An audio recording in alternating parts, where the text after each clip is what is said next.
రాష్ట్రంలో నెలకొన్న యూరియా కొరత సమస్యపై కేంద్రంతో చర్చలు జరుపుతున్నామని పర్యాటక శాఖ మంత్రి జూపల్లి కృష్ణారావు అన్నారు. యూరియా కొరతపై సమీక్ష నిర్వహించిన మంత్రి రేపు ఎమ్మెల్యేలు కలెక్టర్లతో సమావేశం నిర్వహిస్తామని వెల్లడించారు.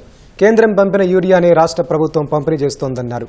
నానో యూరియా వాడాలని కేంద్రం చెబుతోందని, ప్రజల్లో ఆ యూరియాపై ఇంకా అవగాహన పెరగలేదని పేర్కొన్నారు. రైతులు క్యూలో నిలబడి ఇబ్బందులు ఎదుర్కోకుండా తగిన చర్యలు తీసుకుంటున్నామని మంత్రి జూపల్లి కృష్ణారావు వివరించారు. తెలంగాణ రాష్ట్రానికి రావాల్సినటువంటి యూరియా సుమారుగా 9 లక్షల మెట్రిక్ టన్స్ రావాలా. దానికి కాను మనకు సప్లై అయినటువంటిది 5,72,000 మెట్రిక్ టన్నులే. 3 లక్షల మెట్రిక్ టన్స్ షార్టేజ్. సో రైతాంగం ఇబ్బంది పడాల్సిన అవసరం లేదు. సంబంధిత వ్యవసాయ శాఖ మంత్రి గారు కేబినెట్ మొత్తం కూడా కేంద్ర ప్రభుత్వంతో మాట్లాడి తెప్పించి ఏర్పాటు చేస్తాను.